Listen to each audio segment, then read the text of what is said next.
Hello, it is I. Now a couple weeks ago I made this video of 10 normal looking cars which were hiding very special secrets. The video contains standard looking cars that are luxurious, slow looking cars that are fast, as well as super cheap cars which have their engines used in multi-million pound hypercars. However, there are so many other normal looking cars which aren't particularly special as a car, but have a great storyline behind it which help to shape history. So here are 6 ordinary looking cars with incredible stories. Now before getting into this video, let's try and hit 4,000 likes on this video if you'd like to see me work on some real life car content. And if you end up enjoying this video, you might want to subscribe. Thank you very much. Now let's get into number 1. The Citroen DS. In the late 50s, Citroen revealed and put their brand new executive car into production, the DS. The car had many interesting quirks and features, such as disc brakes which were never seen on a mass production car, the sleek aerodynamic shape which helped the car to cut through the air, and its hydro-pneumatic suspension which provided a great ride quality and unbelievable comfort for the passengers. The DS was made to be chauffeur driven in,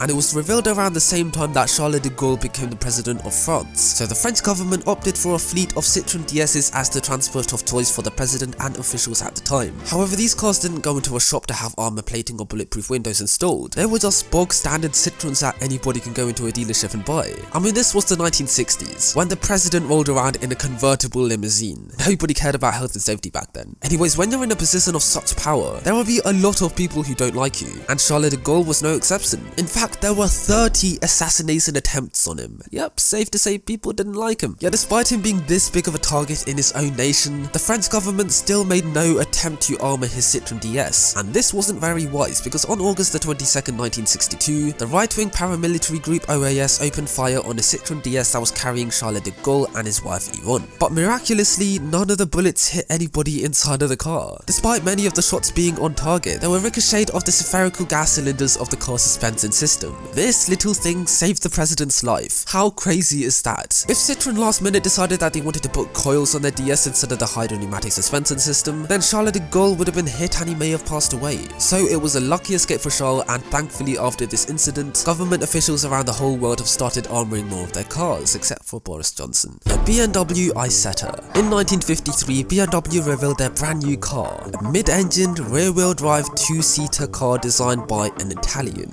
And this was it. They called it the Isetta, and it was a very cute car. It became the top-selling single-cylinder car in the world, averaging 78 miles to the gallon, which is seriously impressive, but not quite as impressive as what Klaus Gunther Jacobi managed to do with the car. The year was 1964. It was a dark and gloomy evening in Berlin, yet Mr. Jacobi had one thing in his mind: to help get his friend from East Berlin to West Berlin to be reunited by his family. However, there was a big obstacle in the way: the Berlin Wall, heavily guarded with armed soldiers and German shepherds. Not German shepherds, but the dog German shepherd. Yeah, you probably knew that already. Only people within a certain ranking with the right paperwork were allowed to cross, so Klaus had to find a way to smuggle his best friend to the other side without attracting any attention. So he modified his BMW Isetta in a way that he could hide his friend inside without the soldiers or guard dogs noticing. So he approached the border checkpoint in his Isetta with his friend smuggled in the back, and miraculously, he was given the go-ahead to enter West Berlin. So he and his best friend made it to the other side of Berlin, where he was reunited with his wife and family. What a legend. Klaus Gunther Jacobi is the definition of a true friend. If my mates don't smuggle me across the city in the back of their car, then they are not true friends. The Dodge 330. The 330 was a full-size sedan made by Dodge from 1962 to 1964. It came in both a 4-door layout or a 2-door layout with a choice of various different V8 engines or a straight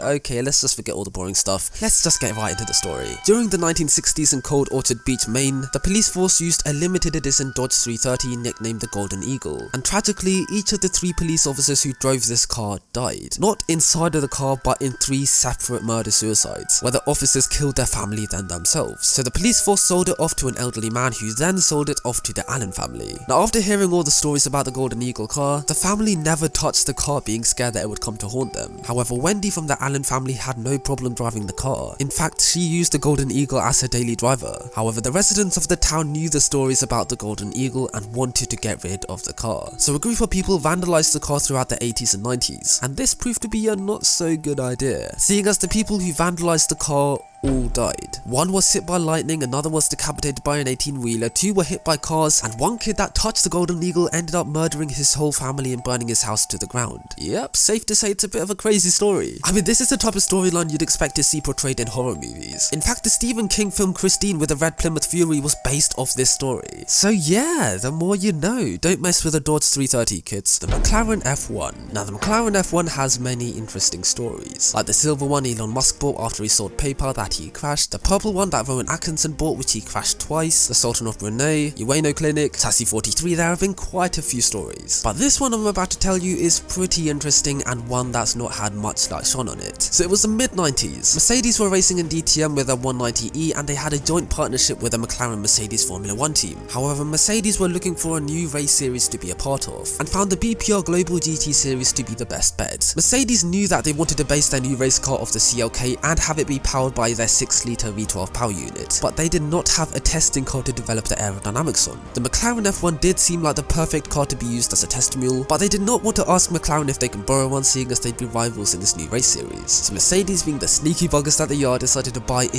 used McLaren F1 GTR behind McLaren's back and disguise it in a way that it didn't resemble a McLaren F1. They could have done a better job at disguising it. Anyways, this new McLaren F1 had its BMW V12 ripped out and replaced by the Mercedes V12, and a couple months of development later, the Mercedes CLK GTR was born. Yep, the CLK GTR is based off the McLaren F1 GTR, though I don't think Mercedes spent quite enough time on the aerodynamics, seeing as the car can take off quicker than a Boeing 737. That's not good. And if you're wondering where this Mercedes powered McLaren F1 is now, it was restored by Mercedes to its original form with the BMW V12, then auctioned off in the year 2000, and now the current owner has converted the car to a road legal race car. So make sure to keep your eyes peeled for an orange F1 GTR on the streets. The Vauxhall Lotus Carlton. Okay, now you probably already know the story behind this car, seeing as it's a very famous story that's known by literally all car guys, but I couldn't not include this in the video because of how mysterious it is. Anyways, in the early 90s, Vauxhall teamed up with Lotus to create a sports saloon car that was made to compete with a BMW M5 and Mercedes 500e, and they ended up creating a monstrous car which can compete with and outrun the supercars of the day. They called it the Lotus Carlton, and it was an animal. It was powered by a 3.6-litre twin turbocharged straight 6, producing 377 brake horsepower, going from 0 to 60 in 5.1 seconds onto a top speed of 177 miles per hour, which is faster than a Lamborghini Miura. What? And all this in a 4-door Vauxhall. It was the perfect family car for enthusiasts. However, whilst car guys were getting excited over buying these cars, British gangsters were also getting excited over stealing these cars and committing crimes with it. On November the 26th, 1993, a newly bought Lotus Carlton was stolen outside of a house in the West Midlands by a gang in the UK. The car wore the number plate 40RA, and what followed was chaos. The gang used the Carlton in numerous ram raids off licenses and newsagents all around the country. They stole up to £20,000 worth of alcohol and cigarettes, and whenever the police tried to take chase, they were never successful, seeing as the Carlton could go almost double the top speed of the Rover Metros that the police were using. In fact, these gang members were so cocky with their Carlton that they got away with the robbery they committed just a couple meters away from the police station. Now that's just mocking it. And apparently the car managed to outrun a police helicopter, which is just disrespectful, let's be honest there. The Carlton caused so much havoc that there were campaigns to ban the car from being sold to the British public. Pfft, Karens, am I right? Oh yeah, and if you're wondering where 40RA is now, nobody knows. It could be dumped into a river, it could be scrapped for parts, or even driving on this road today with a different number plate. Though if someone does eventually find the car in a barn find or something, then the car community will go berserk. The Porsche 550 Spyder. In the early 50s, Porsche revealed their brand new 550 Spyder, a car that was made to be a sports car but born to be a race car. It was a very well sought after car, so much so that it caught the eye of the young American actor James Dean. You may have heard of him from Rebel Without a Cause, East of Eden, Giant,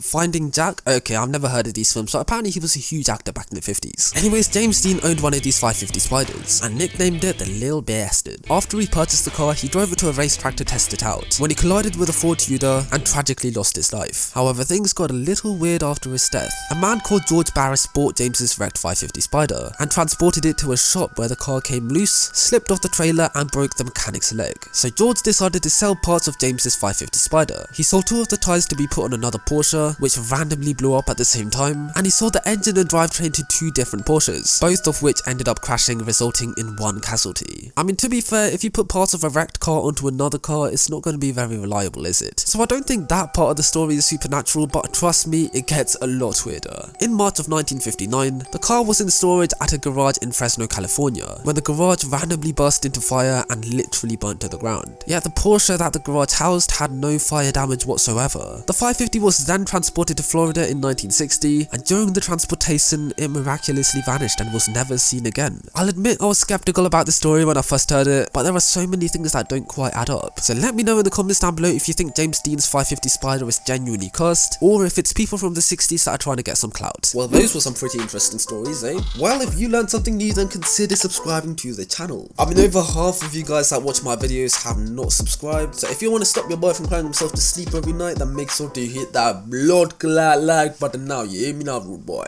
Never saying that again. Make sure to like this video too if you guys enjoyed this one, and if you want to see me work on some real life car content, comment down below any other future videos you guys would like me to make, and I'll catch up with you guys very soon. Until next time, have a good one, guys. Stay safe, stay inside. Until next time, cheers. I never stacked lots, bro was in that trap moving crack rocks. I was bunking off school meeting mummy next to trap spots. And bro, she never had a clue, Jid, I don't wanna be like me, cause I just wanna be like you.